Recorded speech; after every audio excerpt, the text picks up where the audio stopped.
Pause. Well, hello everybody and good. Well done, me.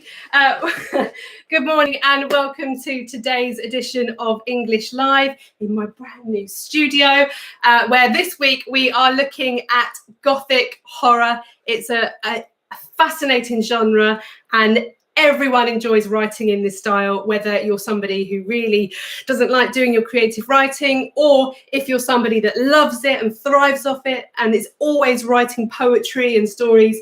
For all of you, this week is for you. Okay, so first things first, if you are new to English Live or if you just need a refresher, you can download a document that looks like this from my English with Holly English Live Resources Facebook page, Facebook group. And it's got 6 different tasks for you to do after the lesson.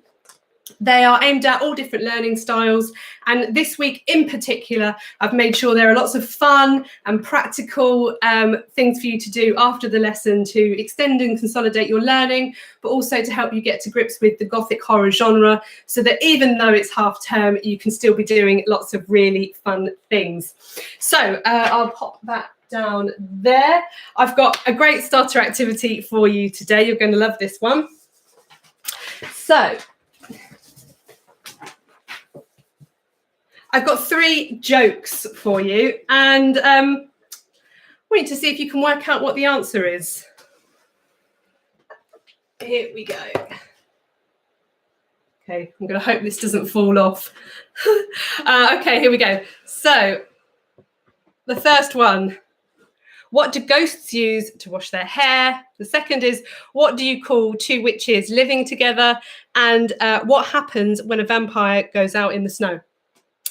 Okay, so I'm going to give you a minute or 2 to have a think about these, have a chat with your adults, your siblings, shout out the screen, or just enjoy the spooky music. Up to you.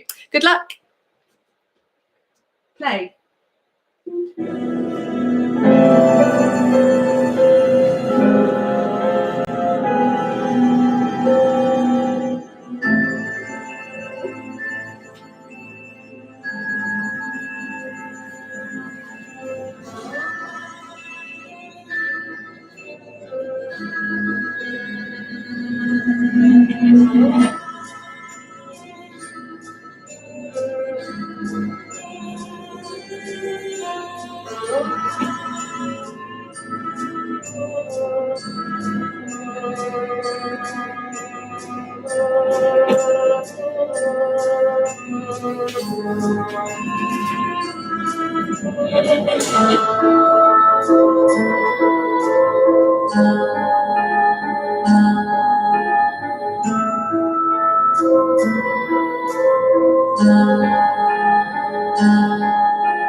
Pause. Okay, did you come up with the answers to these? So, what do ghosts use to wash their hair? Well, they use shampoo. And what do you call 2 witches living together? Well, you call them broommates. And what happens when a vampire goes out in the snow? He gets frostbite. So those are just some fun jokes, but maybe they will give you a little bit of an indication of what the genre of Gothic horror includes. And you'd be quite right if you thought that it includes things like witches and ghosts and vampires and such like. So to get us started today, to get our minds thinking in a Gothic horror style, so I can really introduce the genre to you, I'm going to show you a collection of images, and I want you to just come up with with as many descriptive words as you can. Okay, they can be adjectives, adverbs, verbs. Now they can be any words, but let's see if we can start piecing together what Gothic horror looks like. So I'm going to do the thing where I try and pop two things on the board together at the same time. Let's see how I fare today. Okay, that should work. Okay, I will move it closer in just a moment, but I am going to do some shout outs too. So let's see, who have we got to say hello to today? Hello to Ellie Hurst, who is really excited for the lesson. That's great, Ellie. I hope you enjoy it. Hello to Elizabeth, who is 8 in Sheffield. Hello to Adeline, who is 6. Hello to Kyle, who is 10 in Nottingham. Hello to Tilly in Liverpool. Glad you're watching today, Tilly, even on a bank holiday. Hello to Sophie, who is 11 in Amersham, who hopes me and Bertie had a good weekend. Yeah, we had a lovely one, thank you. Hello to Pam, who would like a shout out for Archie. Hello to you, Pam and Archie. And Willow and Warren in Leeds are watching in the garden. Wow, I hope that you're enjoying it from out in the garden. And hello to Thin and Arthur, who are Alex's 2 little horrors. Well, I've got 2 of my own little horrors. So, Alex, I empathise with you. So I'm going to give you just a minute and a half to come up with some descriptive words for these pictures. I will move them closer. They are a bit frightening, and if you're a younger learner and you're a bit worried by anything in the pictures, do talk to your adult about it. Okay, right. Play. Off you go.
Oh, Underworld. Nice, Snosy.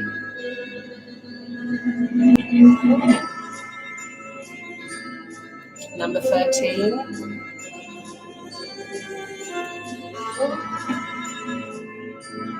Haunted, Reaper, Hell, Eerie Forest, Graveyards, Creepy, Sinister. Wow, some fantastic vocabularies coming through. Petrifying. Graves, trees, darkness envelops me. Wow, Monty Nat, some nice writing there.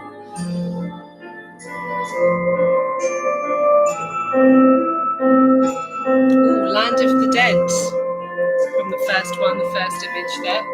Good idea. Lucifer. Okay, maybe it's time to move on.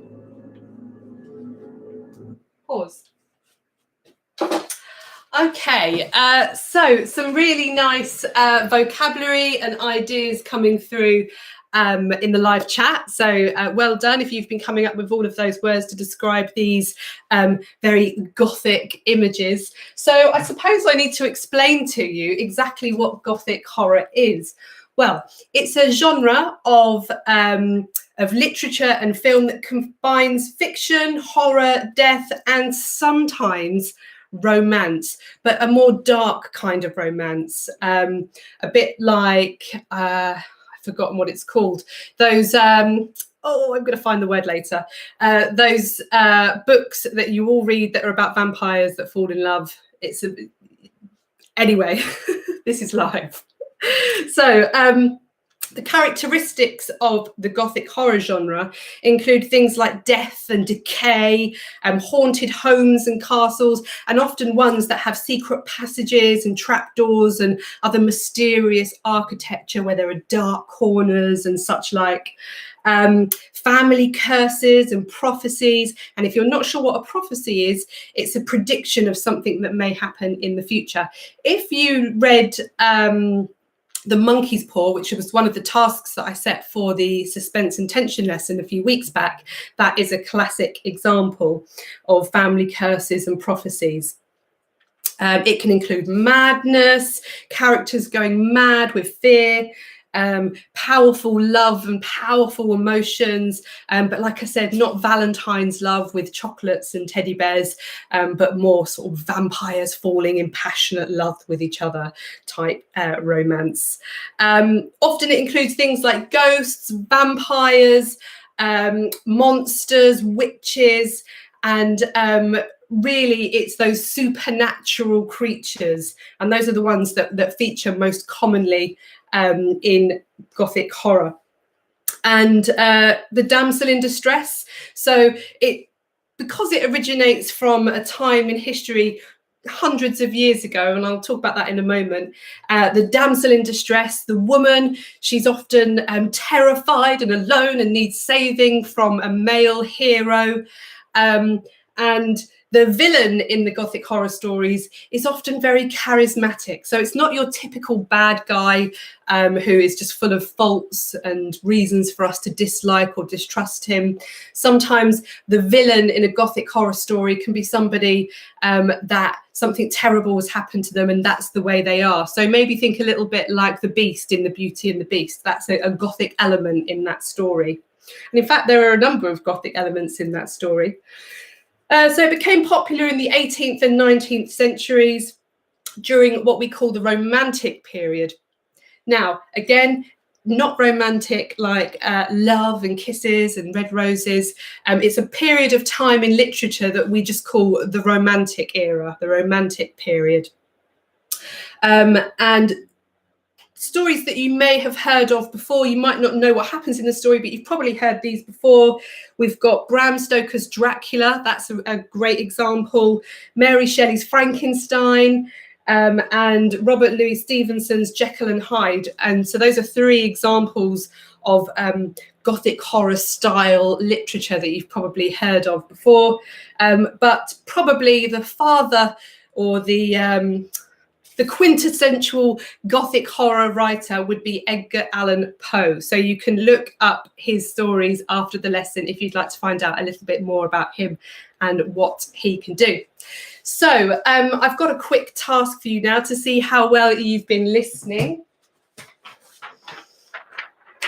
Who was listening well?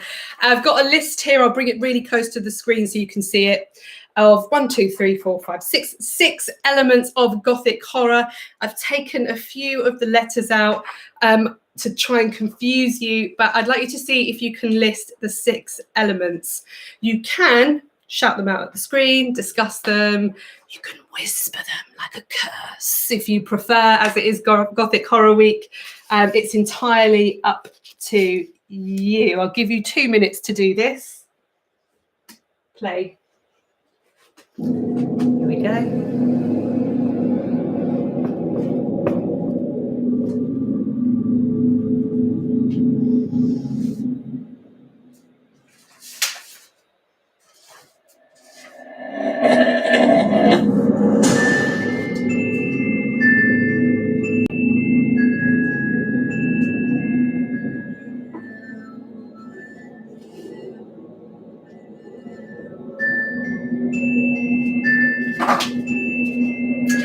Thanks to Mummy English, who just said Twilight. Twilight is the example I was trying to think of. And thanks to everybody else who came up with it too.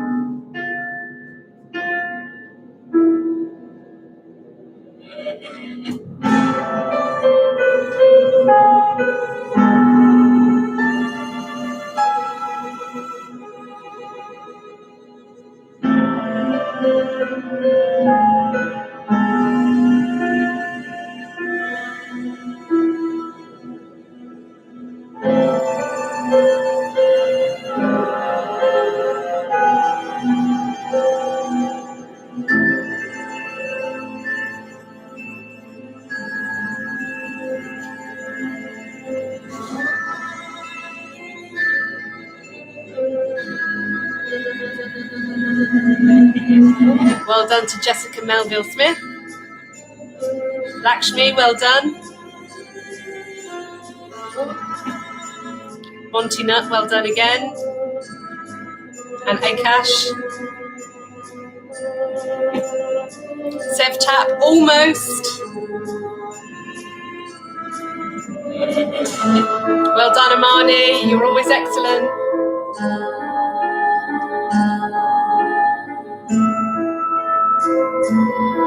Some of you are getting a bit frightened by the music. Don't worry, I'll put my usual hit on at the end of the lesson.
Pause.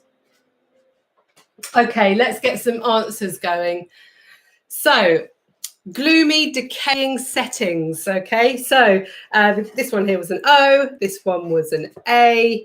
I don't know if you can see it very clearly. Gloomy, decaying settings. Okay, so like I was explaining, things like Gothic looking castles, frightening churchyards, maybe where there is decaying bodies or animals, or even just trees and things like that that are all really reflecting death. And so it's very gloomy. And you'll often find that the gloominess is reflected in the weather. And if you're a Key Stage 3 learner, you may have already heard about pathetic fallacy. And that's where the weather reflects the mood of the scene. So rarely, if ever, will you see a nice sunny day in a Gothic horror. normally thunder and lightning and rainstorms and really howling wind. So supernatural creatures. So things like vampires, ghosts, witches, anything that has strange powers that can't really be understood.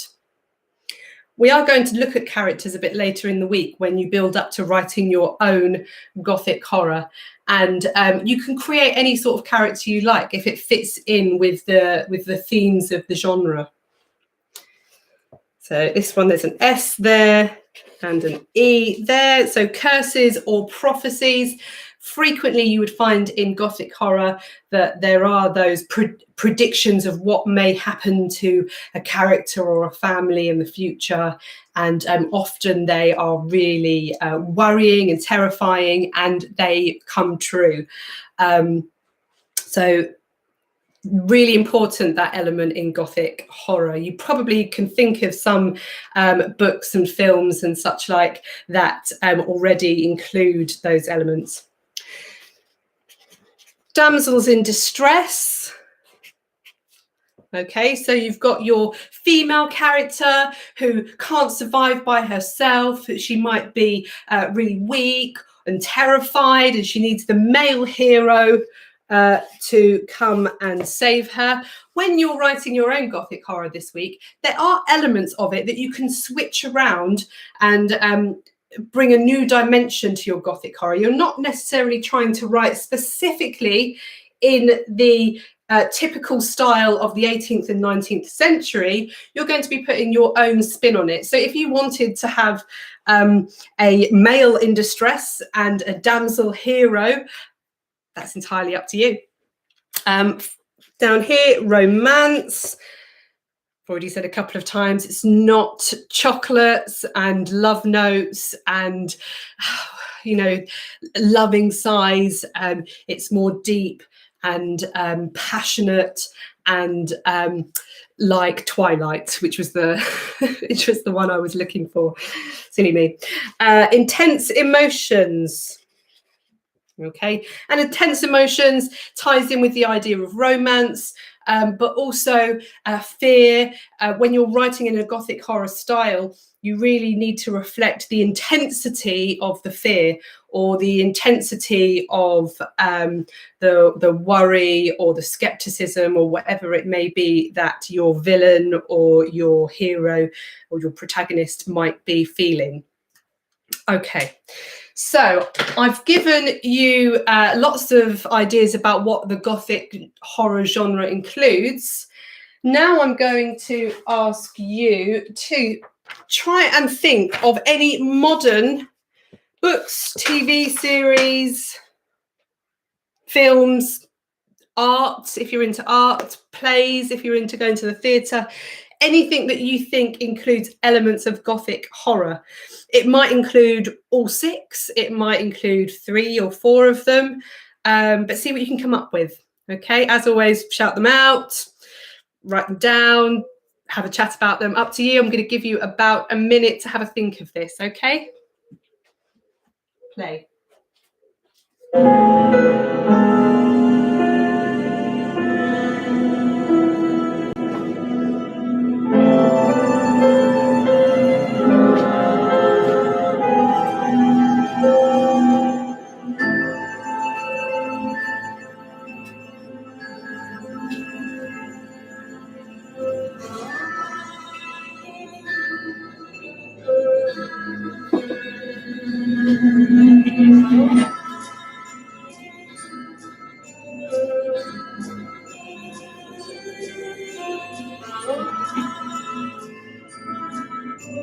Harry Potter does have some elements.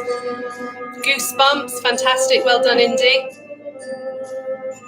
Well done, Nicola, for pointing out that Frankenstein was the doctor and the monster wasn't called Frankenstein.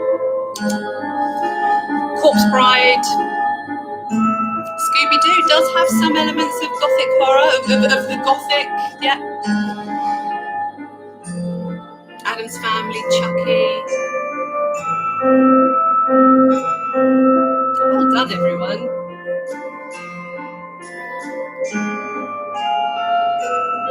Addams Family is very Gothic, even sort of the colours and the mood, and it's a really nice example for certainly for you younger learners.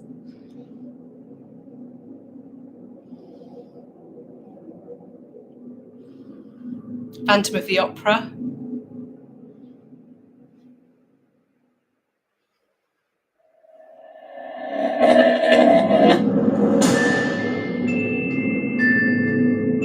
Beetlejuice, a classic.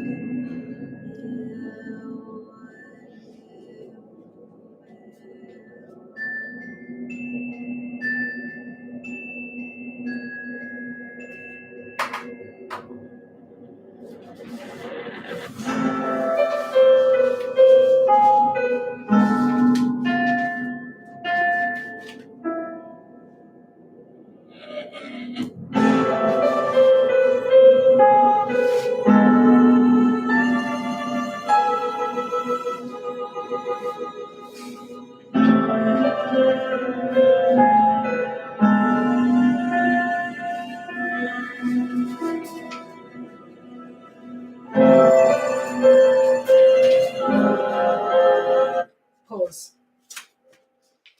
Okay, lovely ideas, well done, lots of examples. I'm really glad to see that you are taking what you've learned today about the Gothic horror genre and you're matching that up with things that you already know. So connecting all of these dots is a really useful skill for you when you're being introduced to a new topic. So a few more hellos for you all. So a big hello to Leo and Eloise in Yorkshire. Hello to Adnan, who is my new fan. Well, hello, Adnan. Thank you. Hello to Imogen, who is watching. Cages would like a shout out. Big shout out to you. Hello to Nicola. Ariana and Liam in Stockport. Horror is their favourite theme. Well, you're going to love this week. Hello to Alex in Gloucester, who's loving the lessons. Thank you very much, Alex. Shout out to Elsie and Dougie, who are both aged 8, and to Afava and Zoe, who is working really hard. Well done, Zoe, and well done to everybody that's working hard today. It's a bank holiday, so you definitely deserve an extra pat on the back for coming on and doing some English work. Even though it's a really fun topic, doesn't really feel like work, does it? Hello to the Afton family who are watching today. Hello to all of you. And a big shout out to William and Samuel, who are 9 and 11. Thank you very much for joining me today. So I've got one last task for you all before we tie up today. Oh, and hello to Freya, who's 10. Nearly missed her off the end. What I would like you to do is, using everything that you've learned about the genre today, I would like you to come up with your own definition for the Gothic horror genre, okay?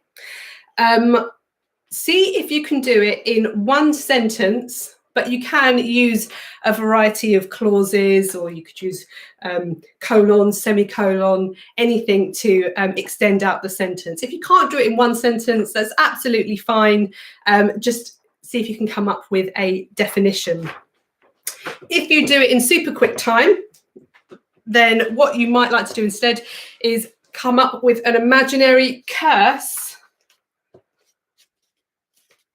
that you could use in a Gothic horror story, okay? So try and keep your curse as Gothic sounding as possible. Okay, I'm going to bring this right forward.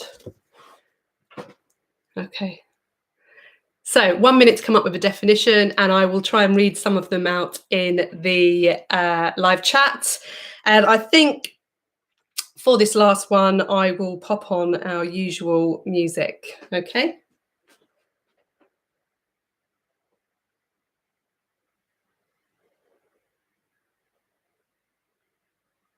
Can't wait. There we go, that feels right, doesn't it? You can't wait on their approval. You can't wait on their support. Sometimes you just gotta run and look behind you and say, everybody who wants to run, but I can't stop running because you're not running. Listen to me, hear me. You can't stop chasing your dream just because somebody in your life will chase it. You can't stop believing in yourself just because somebody in your life will believe in you. You can't stop chasing the dreams of your life just because when you know when you do it, you're going to have to do it all by yourself.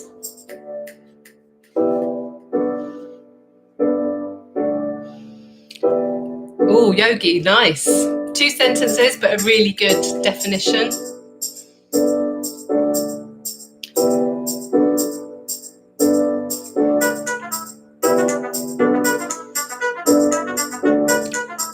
Well done, Claudia, mentioning as well that it's related to the medieval style. Did you copy that from the internet?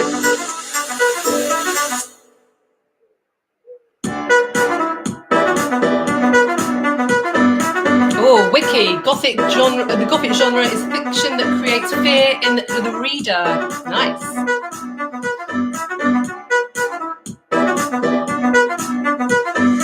Ooh, the Marvel Hornets book series. Maybe I should look that up.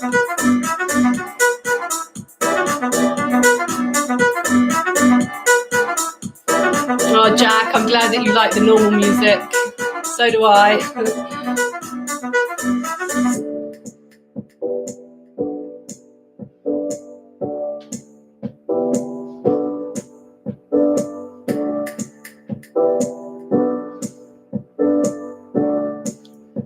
Oh, Ariana, Gothic horror is a story which has an eerie vibe and is created to scare the reader.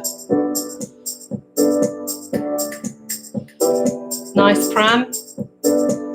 Gothic horror genre, scary, devilish theme with some romance and sadness. Well, no sadness here today.